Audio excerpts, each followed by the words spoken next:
la clase del miércoles anterior. Y para recapitular, hacemos notar de que se está viendo en este momento algunas de las legislaciones necesarias o algunos de los documentos que son necesarios para llevar contabilidad dentro del país. Veíamos a partir de ayer el Código de Comercio. En este Código de Comercio mencionábamos a quienes se les llama, a quienes se dice que son comerciantes, y mencionábamos también, aparte de esto, de quienes se dicen que es persona natural, de quienes podemos decir que son personas jurídicas, y cuáles son los requisitos que se tienen de que cumplir en cuanto a documentos de que se deben de llevar, la forma en la que estos tienen que ser registrados. Poco a poco, en el transcurso de la asignatura, usted va a ir conociendo los diferentes registros contables, y cuando sea necesario le voy a ir recordando algunos aspectos que en este momento estamos mencionando. Le aclaro, por si usted no ha revisado el aula virtual, que ya todos estos documentos yo ya se los subí para que usted los tenga a mano en el momento en que sea necesario. Hablamos anteriormente en el Código de Comercio respecto al artículo 437, donde se nos dice del comerciante individual, que también le podemos decir persona natural, con activos inferiores a los $12,000, que el término activo ya lo habíamos definido como bien y derecho de una empresa. También decíamos que si el comerciante no lleva por sí mismo la contabilidad, se presume que le delega a otra persona que es conocedor en ese aspecto contable, en el área contable. Si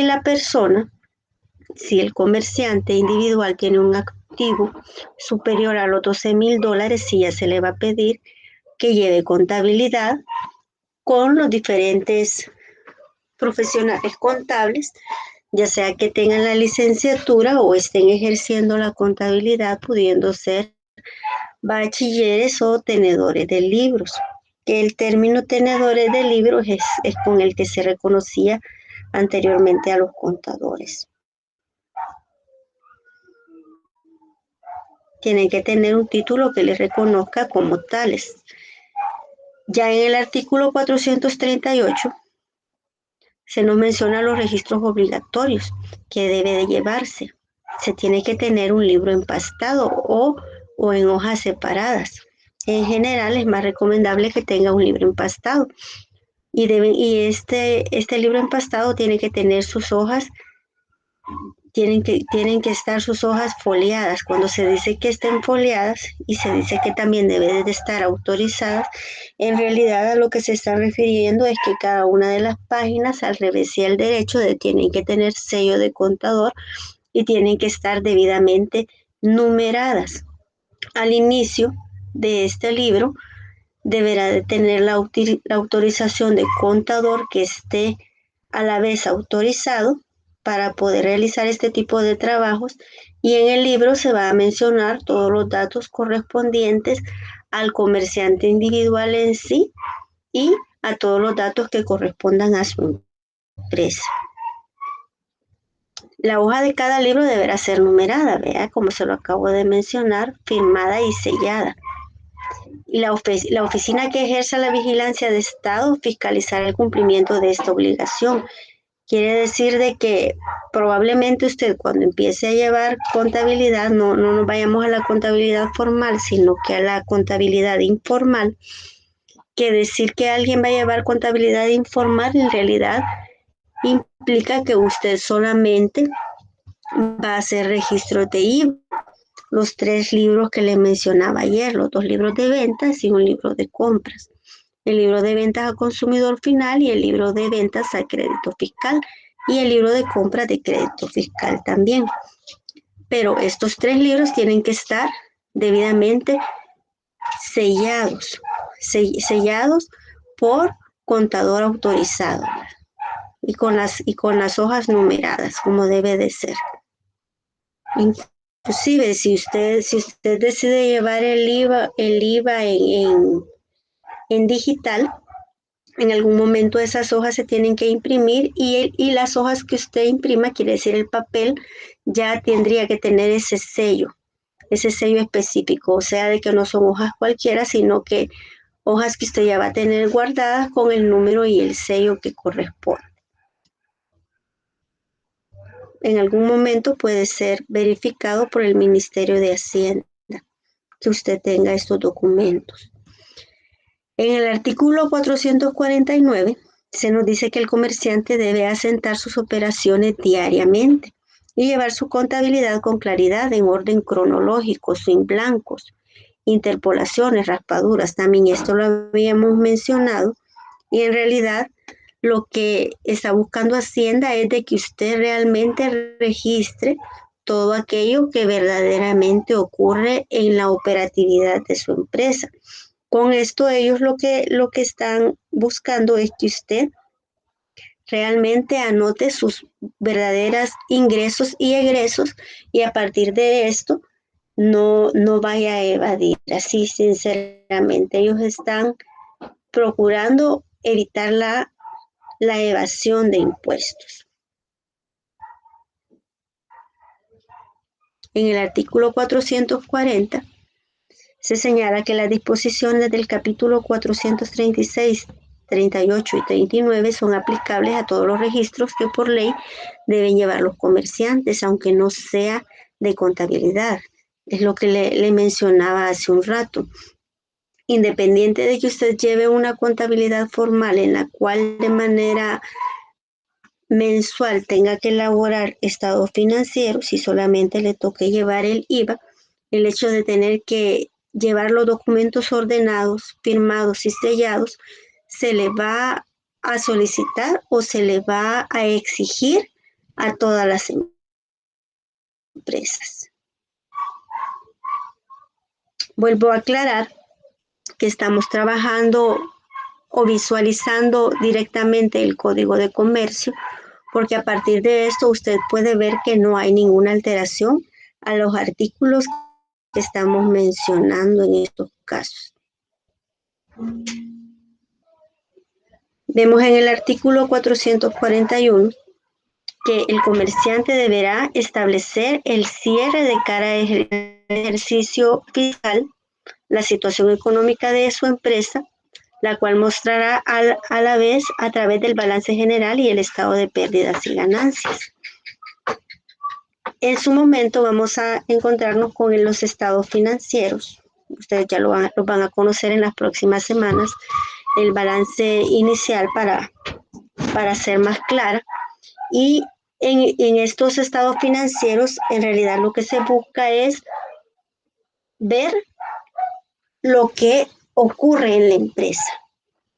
Por poner un ejemplo, si aquí nos está mencionando que el comerciante debe de establecer el cierre de cada ejercicio fiscal, aquí está precisando fechas, está precisando información debidamente y definida, debidamente ordenada. La situación de la empresa la vamos a conocer a partir del balance general o también llamado estado de situación financiera. En este balance general se va a tener el detalle de el activo, el pasivo y el capital y otros que en su momento no vamos a encontrar. Todavía no los manejamos dentro de la asignatura. Y también otro estado financiero no menos importante es el estado de pérdidas y ganancias, que también se le llama estado de resultados. En el estado de resultados vamos a encontrar a una fecha determinada los ingresos y gastos en los que ha incurrido la empresa.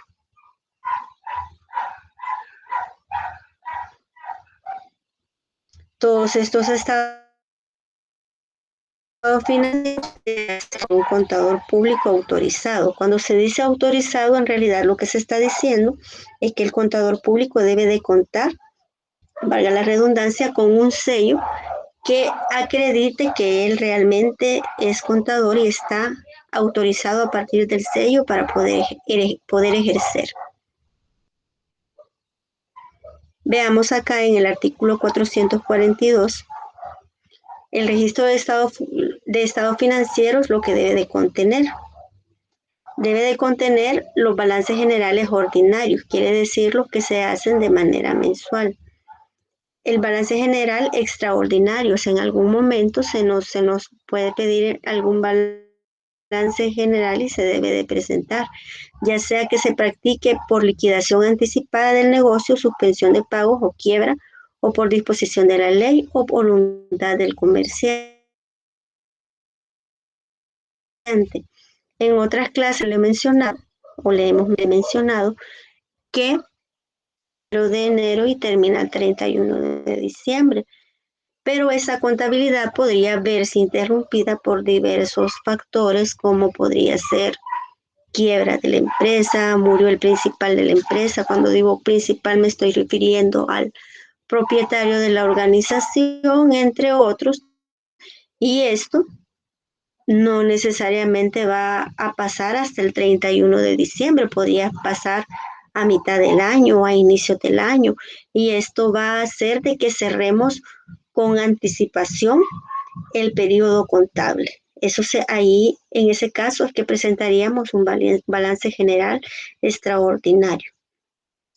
Se debe de tener también un resumen de los inventarios relativos a cada balance. El balance o el estado de situación financiera es solamente un resumen de lo que verdaderamente está ocurriendo.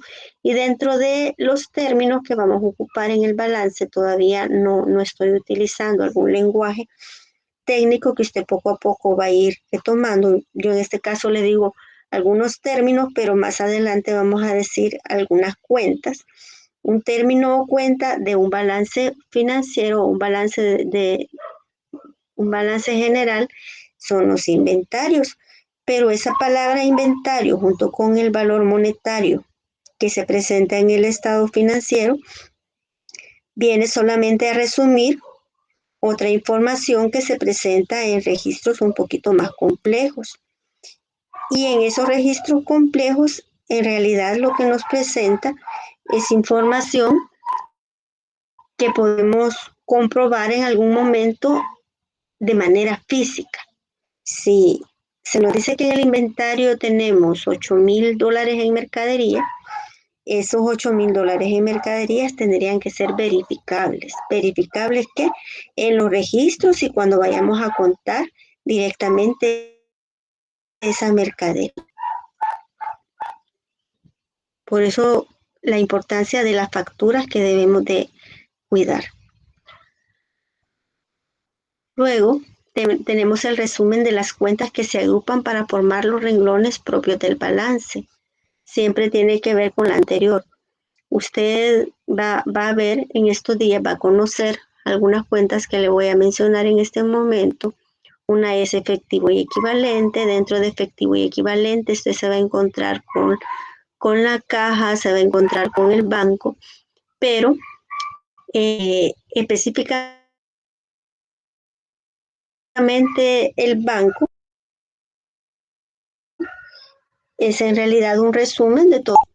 Y esos resúmenes se van a ver reflejados en otros documentos, pero van a reflejar la cantidad específica de cuánto tienen esas empresas en el balance general. Otra cuenta que también se va a ver ahí reflejada podría ser inventarios. Puede reflejarse también las deudas que nuestros clientes tienen con nosotros a partir de la cuentas y documentos por cobrar. Vamos a ver más adelante también un detalle de todos aquellos activos que no pensamos vender, y estos activos estarían resumidos en una cuenta que se llama propiedad, planta y equipo. Esto es por el lado del activo. Por el lado del pasivo, nos vamos con las deudas que nosotros tenemos, esas deudas que tenemos a corto plazo y esas deudas que tenemos a largo plazo. Las deudas que tenemos a corto plazo estarían enmarcadas en una cuenta que se llama cuentas y documentos por pagar. Y así en sucesivo. Vamos a tener el tiempo como las vayamos conociendo y trabajando con ellas. Se habla también del estado de pérdidas y ganancias, que es relativo a cada balance. Ya van a ver ustedes que cuando estemos trabajando en estos documentos, hay una relación específica entre los dos estados financieros. El estado de la composición del patrimonio también es importante y va dirigida directamente a lo que tiene que ver con el capital de la organización. Y cualquier otro estado que sea necesario. Como le mencionaba, también hay 4 estados financieros básicos, pero esa palabra básica en realidad lo que nos está diciendo es de que podrían haber otros estados financieros. La forma en que se haya verificado la distribución de las ganancias o la aplicación de las pérdidas netas. Acá nos está pidiendo detalle de toda la información que vamos a presentar. Detalle que pueda ser verificable, vea, tanto si usted habla de ganancias como si usted habla de pérdidas en algún momento. Todo balance general debe expresarse con veracidad y con la exactitud compatible con sus finalidades, o sea que no puede venir a contradecir lo que la organización está haciendo. La situación financiera del negocio en la fecha a la que se refiere.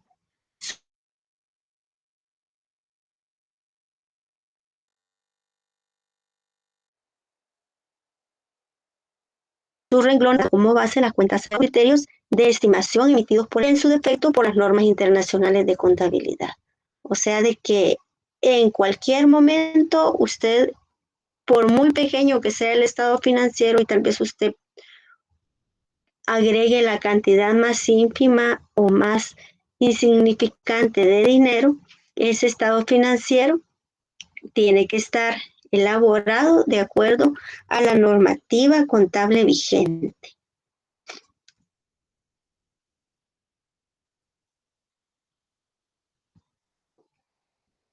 Acá nos vuelve a mencionar que el estado financiero, que el balance general, va a resumirnos tanto lo que es nuestro como lo que debemos, ¿verdad? Quiere decir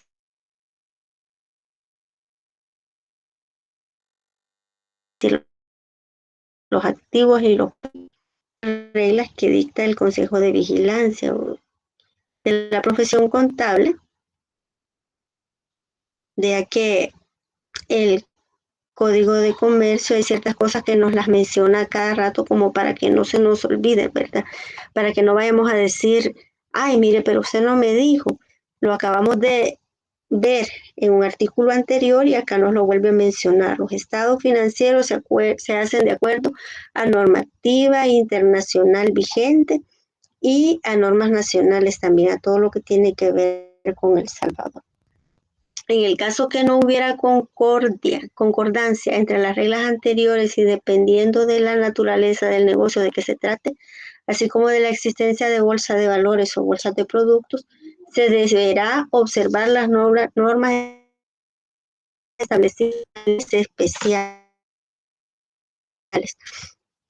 No hemos tocado en sí verdaderos ejemplos numéricos todavía, pero resulta que hay algunos casos en la contabilidad que se salen de lo que habitualmente se hace. No creo que nosotros vayamos a ver alguno de esos casos aquí en la asignatura, porque contabilidad 1, que es nuestra materia, nos va a llevar sobre los casos específicos que pasan de manera más continua en una organización. Así que estos casos al que se está refiriendo el artículo tendrían que ver más con casos un poquito más complejos que ya han sido contemplados en la normativa internacional de contabilidad y son tan importantes que hay secciones específicas que se van a encargar de estas. Luego tenemos el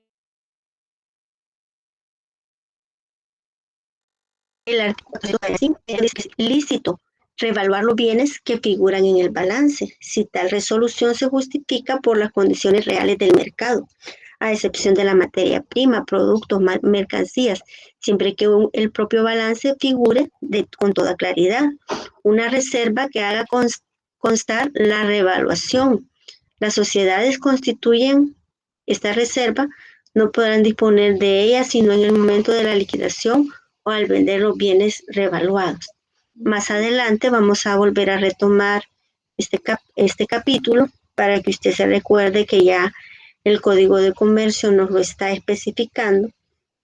Y esto en realidad se refiere al hecho de que mencionábamos también hace algunas clases en el que decíamos, los bienes deben de estar registrados a un valor real en el mercado. Era el ejemplo que agregábamos. Si usted compró una propiedad hace 40 años y tiene registrado el valor de esa propiedad en su contabilidad, el valor que tenía hace 40 años para esta fecha es irreal. Por tanto, toca hacer una nueva valuación, ese sería el término, una nueva evaluación del bien para agregar en los registros contables el verdadero valor que este bien tiene. En el libro diario se asentará como primera partida el balance que muestre la situación económica y financiera del comerciante al principiar sus operaciones, anotando las cuentas de activo, pasivo y capital. Vea, pues vuelvo a repetir esto.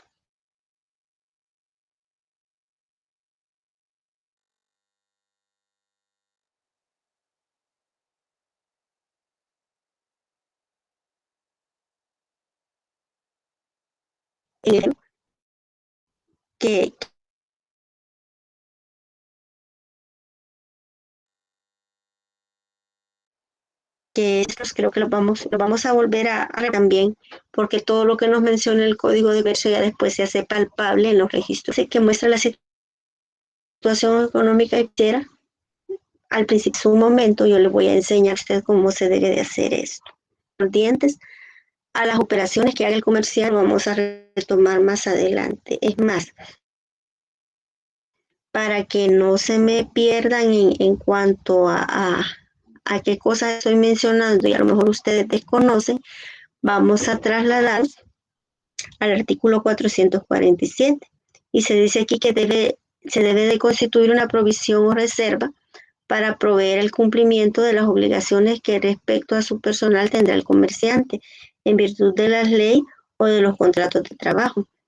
Acá es otro término que vamos a ver más adelante y en realidad lo que nos está diciendo con esto de provisión o reserva es de que usted tiene que tener algo que lo respalde por cualquier eventualidad que se diera en la organización. A veces este tipo de cuentas las empresas no los quiere tener, pero ya el gobierno a partir del Código de Comercio nos está diciendo que no es si usted quiere o no quiere, sino que se deben de tener y en la contabilidad ya estarían contemplados.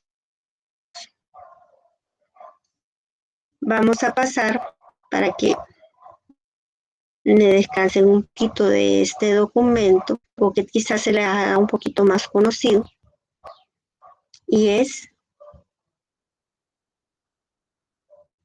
la ley del IVA. Nos vamos a salir de este documento en el que estábamos en este momento. Y creo que en la clase lo voy a volver a consultar con ustedes, qué es el IVA, desde cuándo se está manejando. Podrían ser algunas de las preguntas que voy a dejar en el aire como para que usted me las mencione. Vamos a ver. Aquí está.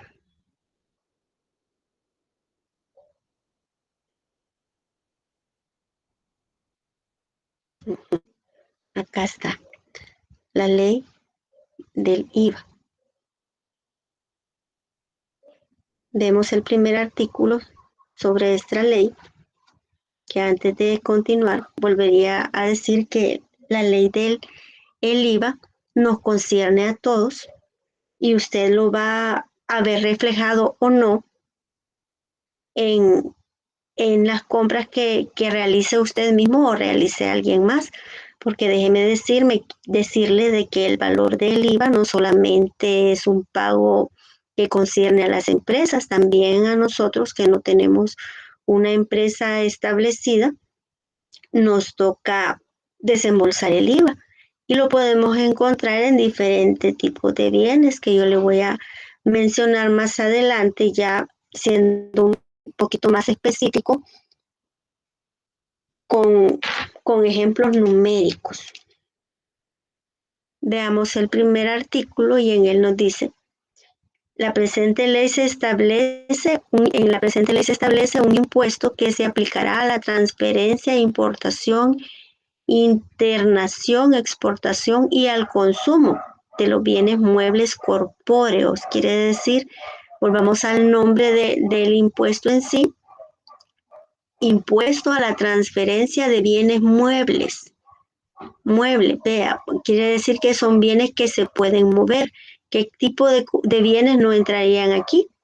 Lógicamente los inmuebles, ¿verdad? Viene usted y dice, le voy a aplicar el IVA a un terreno. No le puede aplicar el IVA porque un terreno usted no lo puede mover de lugar, ¿verdad? Así que no aplican a terrenos, no aplica para casas, no aplica para edificios, solo cosas que se puedan mover y de servicio.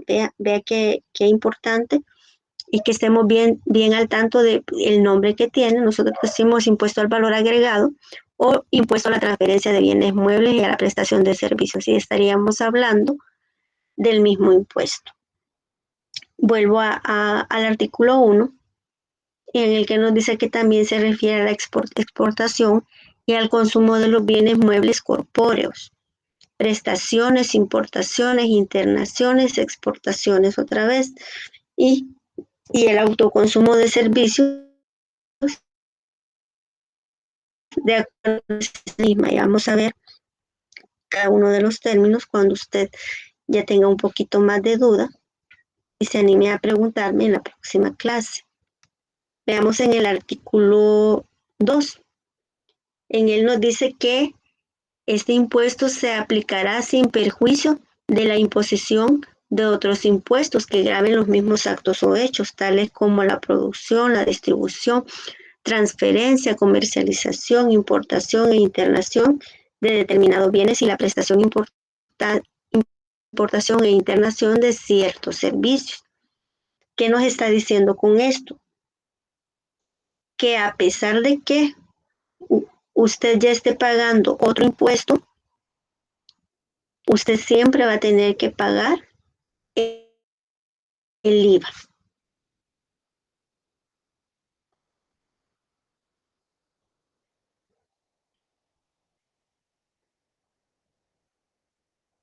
Luego tenemos lo que son los hechos generadores del impuesto. Pero antes de llegar a esto, no me quiere caminar acá la página. Tenemos acá que es un hecho generador. Estos términos es importante que los tengamos bien en cuenta, y se nos dice que un hecho generador constituye la transferencia de dominio o título oneroso de bienes muebles corporales. Transferencia de dominio. Vea bien los términos que nos está mencionando. Constituye, dice, un hecho generador del impuesto, la transferencia de dominio o título oneroso de bienes muebles corpóreos.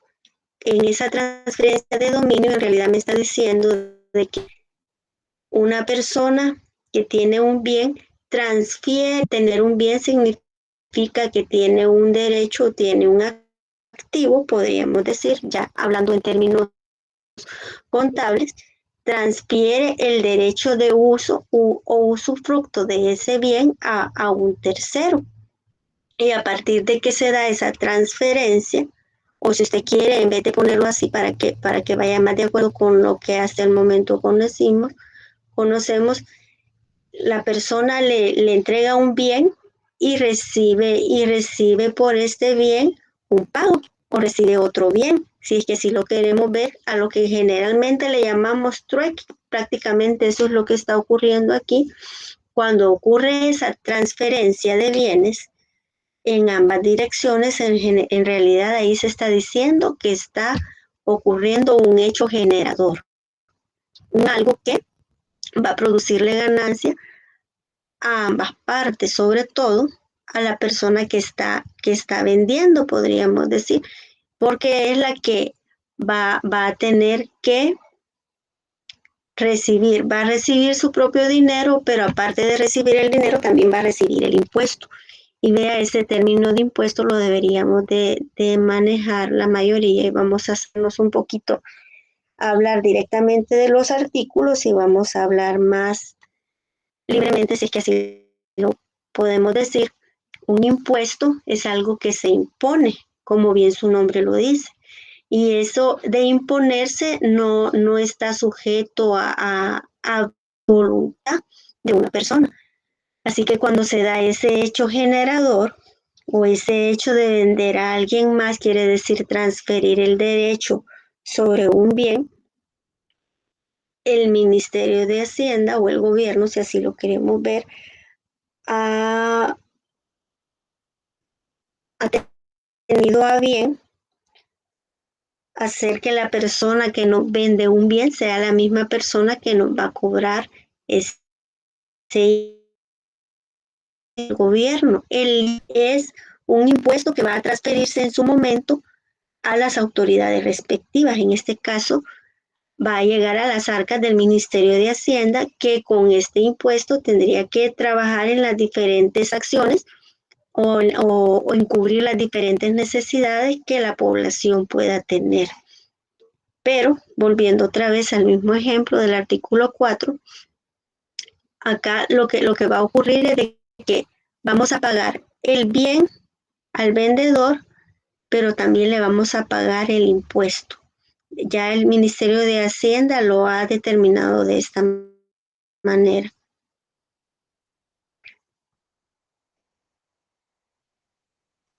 Vamos a dejar este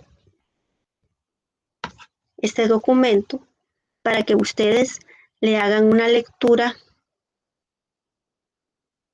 detallada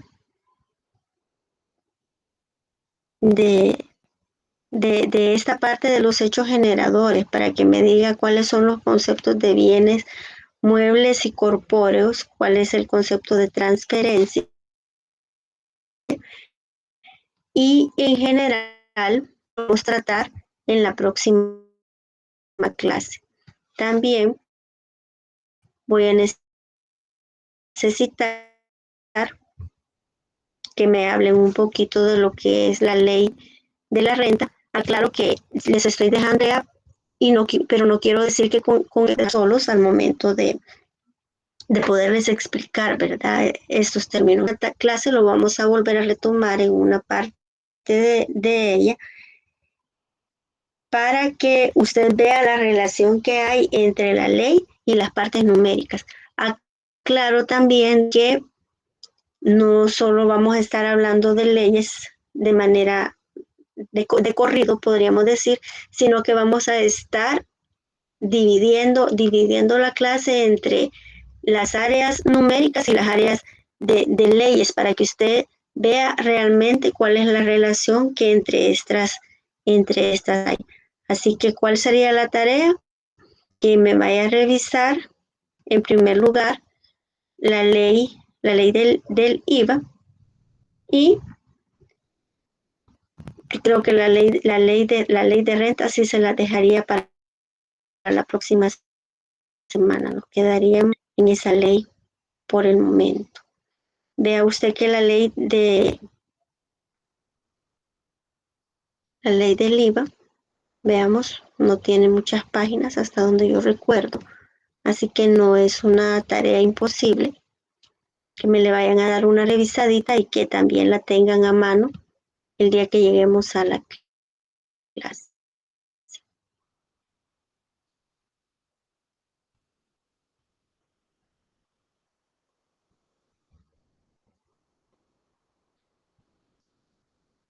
Llegaríamos hasta acá con esta intervención. Cualquier consulta me la pueden hacer siempre a mi correo electrónico, al grupo de WhatsApp que tenemos, y también voy a abrir un foro en el cual voy a hacer unas consultas específicas para que ustedes puedan participar. Muchas gracias por su atención.